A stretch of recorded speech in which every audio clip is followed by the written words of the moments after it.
je voudrais rapidement finir avec vous en vous laissant ce thème. L'œuvre du Seigneur ou le Seigneur de l'œuvre. C'est une réflexion profonde que je voudrais vous laisser. Aujourd'hui, là, on fait l'œuvre du Seigneur ou c'est le Seigneur de l'œuvre qu'on suit.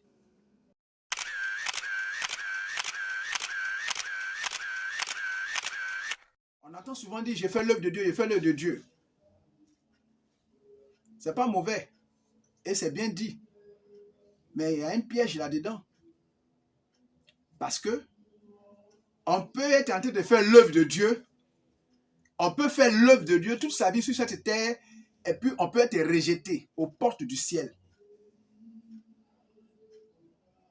Donc, je voudrais ici que les choses soient claires. De quel côté tu te trouves? Du côté de l'œuvre de Dieu ou bien du côté du Seigneur de l'œuvre? Ça fait deux pensées.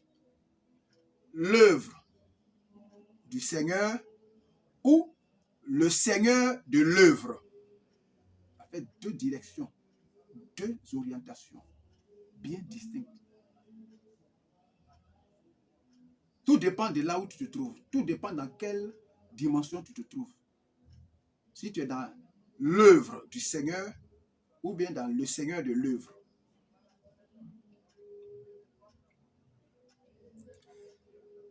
Alors, mon objectif ici, c'est d'éveiller votre conscience et de vous empêcher d'avoir couru en vain. D'avoir fait l'œuvre sur la terre ici et au ciel, on dit on ne te connaît pas. C'est très, très, très, très sinistre. C'est très, très douloureux. Et c'est très regrettable. Il faut éviter ça. Il faut éviter d'entendre ces paroles sinistres. Un jour, au ciel, après que tu es sur la terre ici, courir à gauche et à droite pour le Seigneur. Et puis arriver le même Seigneur là, tu vas te dire qu'il ne te connaît pas. C'est mieux pour toi de ne pas naître que d'être né et puis d'aller au ciel et on te rejette. Là, qui va plaider pour toi? Parce que c'est le Seigneur lui-même là qui t'a rejeté. Qui va plaider pour toi? Donc, les frères et sœurs, c'est bien de faire l'œuvre de Dieu, mais il faut savoir comment ça se fait. Donc, je voudrais déjà que on lise Matthieu 7, 21 à 23. Et puis, on me prépare Jean 6, 28 à 29. On va s'en tenir à ces deux passages-là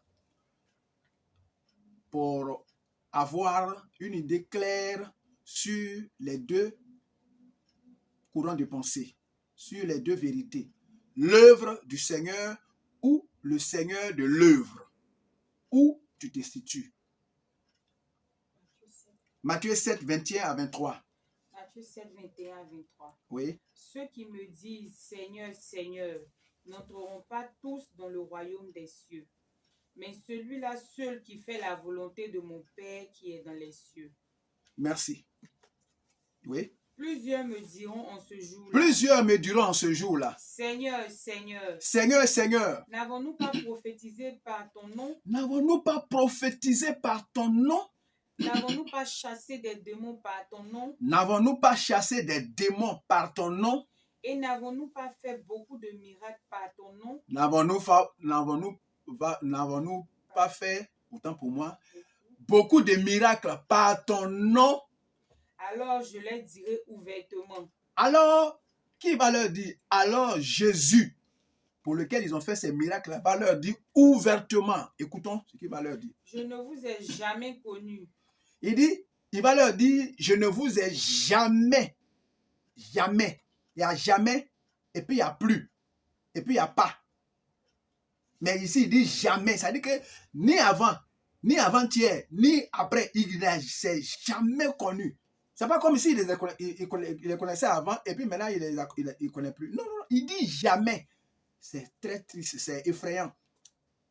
Retirez-vous de moi, vous qui commettez l'iniquité. Retirez-vous de moi, vous qui commettez l'iniquité. Ah! C'est dur, c'est triste, c'est effrayant.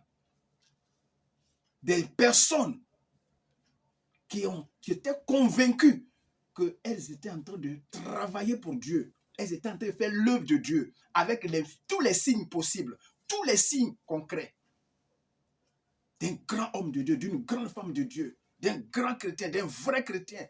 Parce qu'aujourd'hui, notre seul barème, notre seul thermomètre pour savoir qu'on est chrétien, c'est les signes. C'est que Jésus me l'a dit, voici les signes qui accompagneront ceux qui auront cru. À mon nom, ils vont faire ceci, ils vont chasser les démons. Donc, ce n'est pas faux qu'aujourd'hui, on qualifie d'homme de Dieu ou bien de femme de Dieu quelqu'un qui fait des miracles. Mais attention, on peut être en train de faire ces miracles et on peut ne pas être un homme de Dieu. C'est là que le bas blesse, c'est là qu'il y a la curiosité. C'est pourquoi la question est posée. C'est l'œuvre de Dieu que tu fais ou bien tu fais le Seigneur de l'œuvre. C'est-à-dire, tu es du côté de l'œuvre du Seigneur ou bien du côté du Seigneur de l'œuvre. J'explique les deux entités. L'œuvre du Seigneur, ici, ce sont les personnes qui, alors, font tout ce qui est pour Dieu. Mais sans toutefois, alors, connaître de façon expérimentale la personne de Christ. Ça existe. Et aujourd'hui, malheureusement, nous avons plein comme ça dans les églises. Qui savent les choses par intellect, qui savent qu'on ne cherche pas femme, qui savent qu'on ne cherche pas garçon quand on est chrétien, qui savent qu'on s'habille de telle manière quand on est dans telle communauté. Dans notre communauté, par exemple, on met les foulards, on enlève les boucles d'oreilles, on a les longues robes. Ils savent ça. Ils savent qu'il faut prier le matin, il faut prier la nuit. Ils savent qu'il faut jeûner par moment. Ils savent que, bon, pour demander à Dieu, il faut prier. Ils savent que, bon, il faut aller évangéliser. Ils savent tout ça là. Ils savent qu'il faut invoquer le nom de Dieu. Ils ont appris tout ça là. Ça, c'est le premier groupe. L'œuvre du Seigneur. Ils savent qu'il faut visiter les brebis, qu'il faut aller rendre visite, qu'il faut aider, qu'il faut payer sa dîme. Et ils sont très excellents même là-dedans. Et le nom du Seigneur agit, hein? Le nom du Seigneur, tenez-vous bien, le nom du Seigneur agit. Quand ils vont en visite, ils invoquent Jésus. Jésus agit. Parce que lui, il est prêt pour agir. Il agit. Mais ça ne garantit pas ton salut. C'est pourquoi je vais attirer l'attention de tous ceux qui suivent les miracles. Faites très attention. Vous qui vivez aux dépens des miracles, vous qui vivez alors par les miracles, vous qui attendez d'abord qu'il y ait un miracle avant de savoir que cet homme de Dieu est un homme de Dieu, cette femme de Dieu est une femme de Dieu, ou bien avant vous-même de savoir que Dieu est avec vous, vous qui attendez d'abord les miracles là, faites très attention parce que vous risquez d'être dans le décor. Quelqu'un peut faire des miracles. Quelqu'un peut être utilisé, Dieu peut utiliser quelqu'un, mais Dieu peut ne pas être avec ce quelqu'un. Ça existe. D'ailleurs, la preuve est que Dieu a utilisé un âne dans l'Ancien Testament. Frères et sœurs, ressaisissons-nous. L'œuvre du Seigneur, c'est bien. Mais quand on fait l'œuvre sans le Seigneur, c'est dangereux. Alors, nous, ici, on vous invite. Avant d'aller faire l'œuvre de Dieu, il faut d'abord chercher la personne à qui appartient l'œuvre. Il faut d'abord rencontrer Christ. Il faut d'abord accepter Christ. Il faut être en relation avec Christ d'abord. Il faut dire oui à Christ d'abord. Lui-même, sa personne d'abord. C'est la personne de Christ qui est importante. Ce n'est pas l'œuvre qui est importante. C'est la personne de Christ. Donc ici, on met en évidence la personne de Christ et non les œuvres de Christ. C'est comme l'ombre d'une personne. Il y a la personne elle-même et puis il y a son ombre. Si tu as marché sur son ombre, lui, il peut continuer de partir. Ça ne lui dit rien. Mais si tu saisis lui-même sa propre personne, son ombre ne va pas bouger. Donc, il y a ici l'important. C'est pourquoi nous voulons attirer l'attention des uns des autres ici pour dire que c'est bien d'être zélé pour le Seigneur. Mais est-ce que le Seigneur pour lequel tu es zélé, est-ce qu'il te connaît? Est-ce que toi, tu le connais? Est-ce que vous deux vous êtes déjà rencontrés? C'est une question très importante. Donc, bien aimés, nous devons donc comprendre que nous devons nous laisser transformer par le renouvellement de notre mentalité, par la parole de Dieu, pour saisir l'essentiel dans cette affaire de chrétienté. Alléluia. Donc, ce que Dieu veut de nous, dans cette affaire, c'est de nous laisser gagner par lui. Et ce Dieu-là, une fois il est en nous, c'est lui qui va opérer. C'est lui qui opère les miracles, c'est lui qui rend visite, c'est lui qui prie en nous, c'est lui-même qui gêne en nous. Jésus, là, c'est une personne, ce n'est pas du vent, ce n'est pas un concept, c'est un être vivant. Il a sa volonté, il a sa soif, il a ses besoins. Quand tu le laisses entrer en toi, le jour où il veut aller visiter, il va te mettre ça à cœur, tu vas aller visiter. Cette visite-là, c'est l'œuvre. Et c'est Dieu qui est en train de faire l'œuvre au travers de toi. Quand il va vouloir prier, il va t'amener à prier. Tu vas rester longtemps sans même que tu saches que le temps est passé. Ou bien il peut te dire, bon, prie 2 minutes et puis va. Je suis déjà avec toi. C'est lui qui prie. C'est lui qui évangélise au travers de nous. C'est lui qui paye sa dîme. C'est lui qui visite. Si tu n'as pas compris la chose comme ça, tu vas faire fausse route. Parce que tu vas penser toi-même. Alors, utiliser ta volonté. Tu vas utiliser ta propre volonté pour aller en visite, pour aller évangéliser, pour aller jeûner, pour aller prier, pour aller prêcher. Et c'est ce qui se passe aujourd'hui. C'est pourquoi nous voyons que bon, l'œuvre de Dieu devient lourde, devient lassante. Il n'y a pas de joie dedans. Ça devient agaçant. Ça devient une corvée. Alors que Jésus a dit quoi? Prenez sur vous mon joug, Matthieu 28. Matthieu 11, à partir du verset 28 à 29. Mon joug est léger.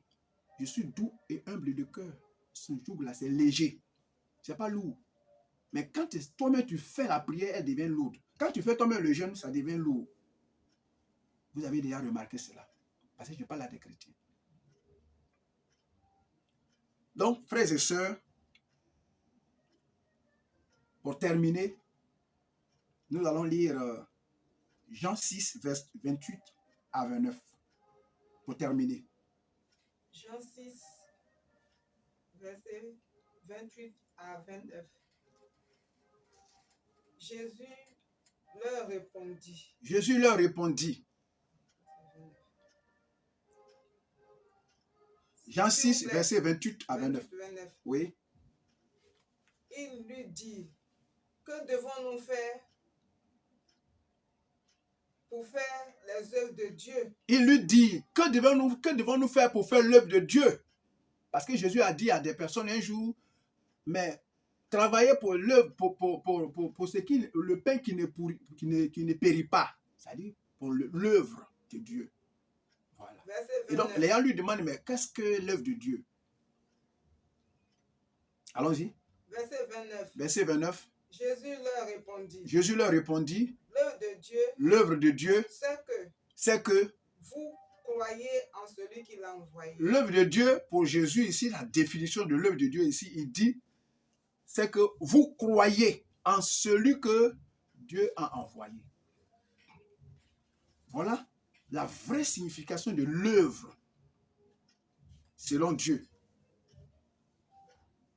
Elle est différente de notre conception de l'œuvre de Dieu ici sur terre. Pour nous, l'œuvre de Dieu sur terre ici, c'est de courir, aller à gauche, à droite.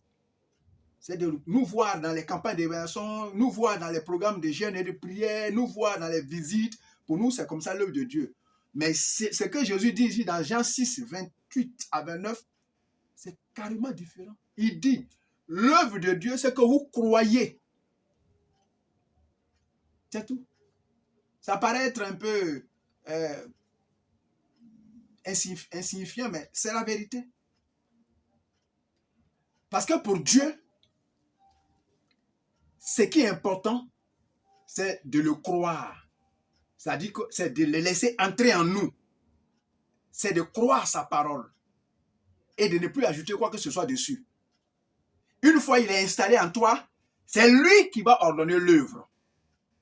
C'est pourquoi il dit, ce n'est pas de commencer l'œuvre d'abord, mais c'est de commencer par l'accepter lui-même d'abord. Une fois il est installé, c'est lui maintenant qui va te mettre à cœur, prêche, évangélise, prie, passe du temps dans la prière.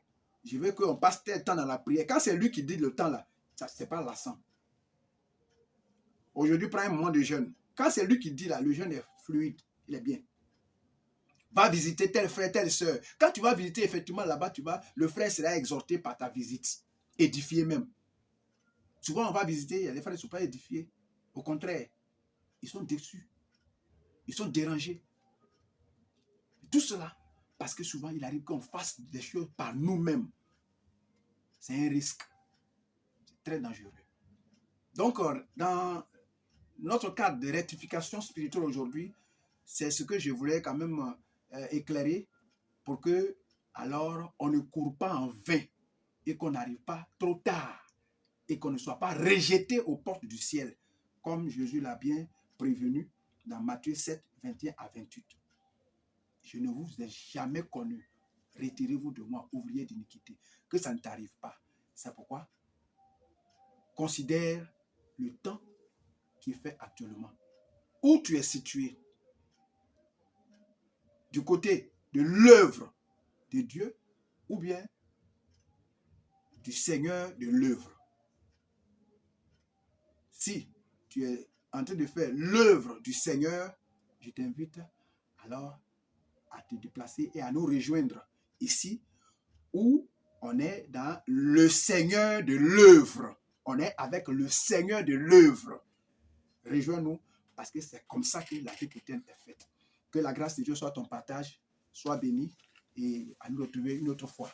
Merci. Le nom de Jésus-Christ,